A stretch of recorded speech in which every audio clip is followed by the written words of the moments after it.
민자 가족회 분들하고 같이 활동한 지 거의 20년 가까이 되나요? 그래도 아직 해결되지 못하고 있다는 것이 그게 분하고, 그렇지만은 우리가 안 하면은 희망이 없습니다. 안 하면은 그 100% 할 수 있는 말이 안 하면은 희망이 없다는 거고, 하면은 희망이 생긴다. 그렇게 믿고 있습니다. 일본인이 많이 납치된 지가 40년 됐어요. 우리 저대 가족회 회장 요코타 시게루 씨는 지금 병원에서 누워 있습니다. 이제 입에서 밥을 먹을 수 없게 됐습니다. 그래도 딸을 기다리고 있습니다. 전신력으로 버티고 있습니다. 그래도 그 가족회가 20년 동안 그걸 하지 않았으면은 그 납치 문제가 국제 문제가 되지도 않았습니다. 그런 면에서 우리가 같이 왔고 같이 끝까지 가야 된다라고 믿고 있습니다. 저한테 지어진 주제가 국제적인 납치의 정보가 일본인 납치 문제 현황입니다. 오늘 13개 나라의 납치가 주제 중에 하나이기 때문에 아마 그 분야에서는 제가 제일 많이 조사를 했기 때문에 그 부분부터 먼저 보고하도록 하겠습니다. 제가 준비된 원고를 보십시오. 납치 시기급은 있습니다. 아마 4개의 시기가 있었다고 할 수 있답니다. 첫 번째는 한국전쟁중 납치입니다. 이민희 선장님 하시는 그 연구원에서 깊은 연구를 하셨고 또 국립기념관까지 생겼습니다. 국가기관에서 조사를 했고 보고서까지 냈습니다. 아직까지 일본에서 연구원이 없습니다. 그리고 국가 보고서도 없습니다. 그런 면에서는 한국이 앞서 있습니다. 약 10만 명의 민간인이 전쟁주에 납치되었습니다. 지금 그 교수님, 이현주 교수님께서 말씀하신 그대로입니다. 그리고 그 직후에 가족회가 생겼고 이물 이사진의 어머님들이 세대가 운동하기 시작하셨습니다. 그때 그 박정희 대통령도 소명을 하셨고 유엔에다가도 호소를 했는데 국제사회가 그 문제를 무시했습니다. 지금 미국은 단사지지만은 전쟁 문제를 무시해서 쉽사리 전전을 해버렸습니다. 그 결과 북한 사람들은 납치해도 괜찮다. 납치해도 해가 오지 않는다. 국제사회는 용서한다. 할 수 있다. 이라고 판단했습니다. 납치는 테러입니다. 테러하고 싸우지 않으면 또 다른 테러가 발생합니다. 우리는 그걸 경험으로 삼아야 됩니다. 그래서 휴전 후 한국 사회에서 주로 어부들이 납치되었습니다. 약 3,700명의 어부들이 오선이 납포돼서 납치되었습니다. 그리고 예외적으로 그 민간 항공기가 하이작돼서 납치된 케이스가 있었습니다. 근데 그 3,700명의 중에서 약 90%는 한 달 정도 북한 내부를 안내를 받고 공장도 보고 평양시내도 보고 귀가했습니다. 그때만 하더라도 경제 수준이 북한이 위였습니다. 또 어부분들이 한국 사회에서도 좀 가난한 계층이었습니다. 그래서 앞서 있는 북한 사회를 보여주고 공산주의가 낫다. 공산주의 혐의를 해야 되겠다 이라는 인상을 주고 선전열로 보냈습니다.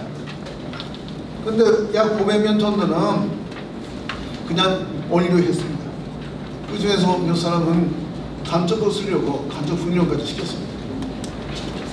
그래서 간첩 훈련을 시키니까 한국 사회에서는 납치자 가족을 간첩을 도울 수가 있다.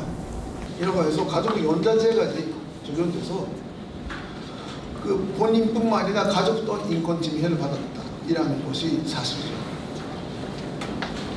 그런데 그때까지는 김일성 시대입니다. 근데 74년에 김정일이가 후계자가 됩니다.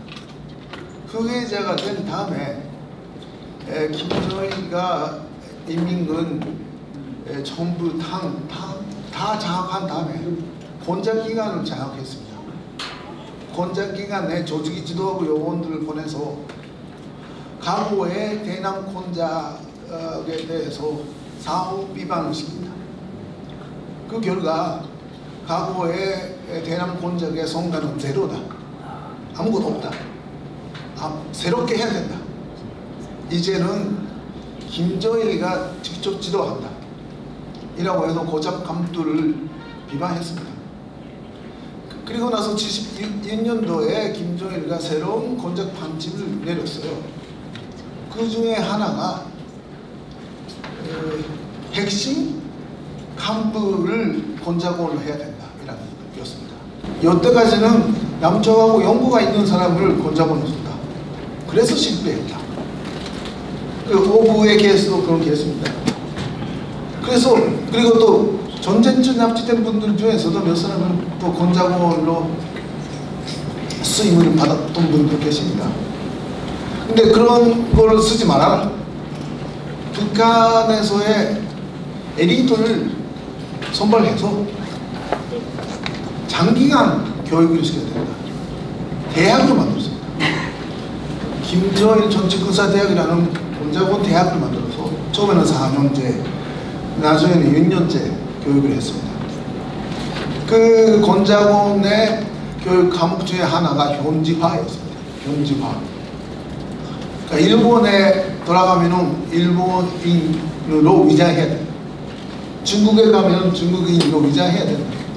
그리고 또 그때만 하더라도 남북한 문화 차이, 또 경제적 차이가 많이 생겼으니까 서울에 온 권작원이 서울역 앞에 와서 건물들이 많이 새로운 것이 생기니까 서울역 어디입니까? 이라고 물어보고 잡혔던 케이스도 있었습니다. 그래서 이남화, 한국인화 교육도 해야 된다. 이라는 개념이 현지화입니다. 현지화 교육을 하기 위해서 교관을 데려오라. 이라고 김정일이가 76년에 새로운 지령을 내렸습니다.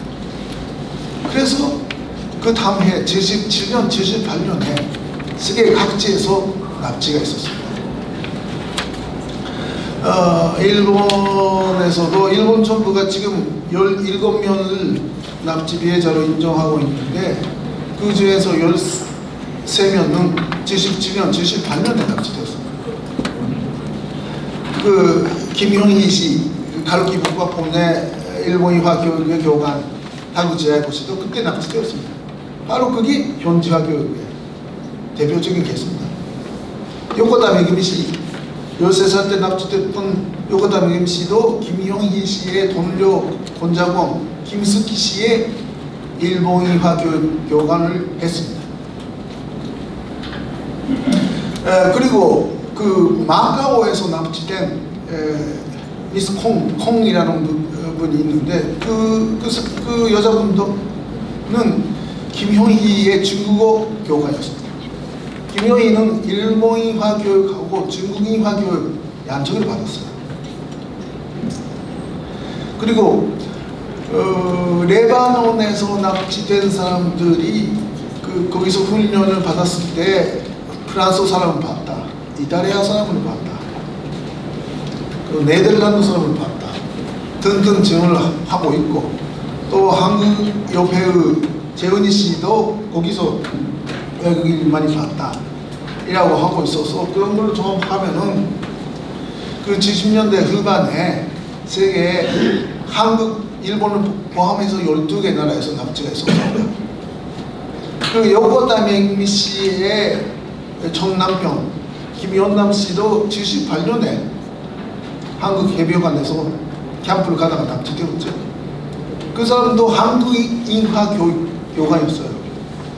김정일 전직군사대학교의 캠퍼스 내에 지하 시설이 있습니다. 인암화교육관이라는 지하시설입니다.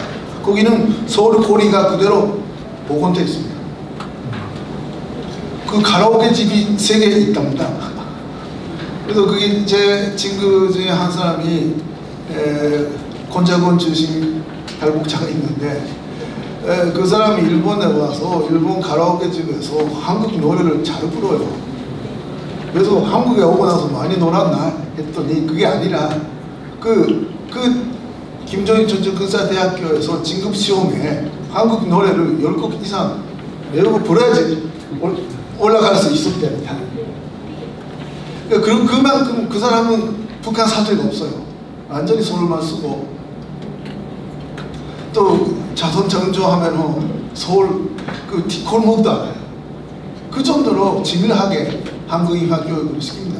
그러기 위해서 젊은 한국 사람이 필요했습니다. 그래서 4명의 고등학생, 5명의 고등학생도 납치되었고요.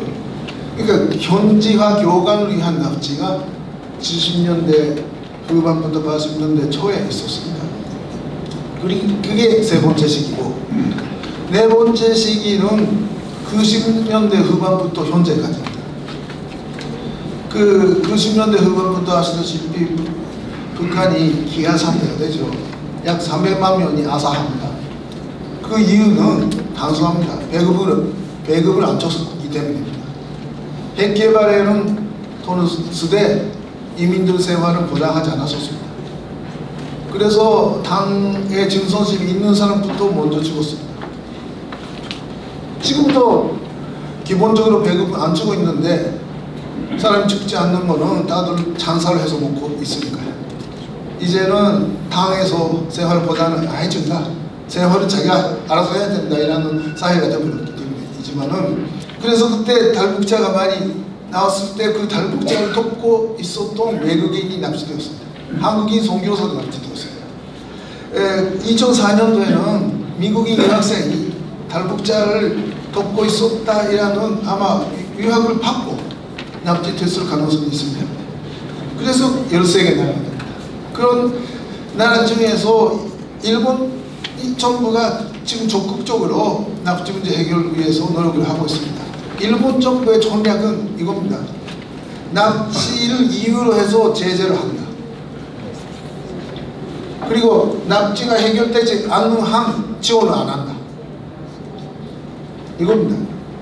그러니까 제재하고 지원의 이유에 납치를 집어넣는 겁니다. 그게 힌트가 될 겁니다. 그러니까 여러 가지 호소를 하는데 그냥 호소만 해서 들어주는 북한 정부가 아니지 않습니까? 그러니까 북한 정부가 받고 싶고자 하는 거에 대해서 조건으로 납치를 한다. 아니면 아파하는 거를 그만들 이유로 납치를 한다. 그러니까 납치는 이유로 제재를 해야 되고, 납치가 해결되지 않는 한 지원을 하면 안 된다. 이라는 구조를 만들어야 돼요. 그런 시각에서 보면은 이번에 북한 쪽에서는 전선을 권하고 평화 협정을 권하고 있습니다. 그러면은 전쟁 범죄인 납치, 그리고 평시 테러인 납치가 해결되지 않는 한 전쟁은 있을 수가 없다. 평화 조약은 있을 수가 없다. 이라고 해야 됩니다. 첫 번째 책임은 한국 정부에 있습니다. 그리고 평화 조약을 맺고 싶어 하는데, 그러면 조약을 하면은 의회의 비준이 필요합니다. 그럼 한국 국회 야당들도 할 일이 있습니다. 그리고 우리의 희망은 미국 상원입니다. 미국 상원은 조약 비준권을 가지고 있습니다. 그 상원에는 인권 문제에 관심이 있는 의원들이 많아요. 지금 트럼프 대통령은 좀 너무 앞서 있는 것 같아서 좀 걱정스러운 면이 있습니다. 그러나 평화 조약을 맺고자 하면은 미 상원이 비준을 해야 됩니다. 그러니까 가까운 장래에 우리 미국에 가서 아마 한국의 국회의원분들이랑 같이 하는 건 제일 좋을 것 같습니다. 미 상원에 호소해야 됩니다. 그러니까 그 전쟁 범죄가 아직까지 해결되어 있지 않다. 전시 납치가 전쟁 범죄다. 평화 협정이라는 것은 전쟁 범죄 해결을 존재를 해야 된다 이라는 목소리를 위에 내주십사 이라는 운동을 하는 것이 북한 쪽에서 지금 조약을 원하고 있으니까 효과가 있다고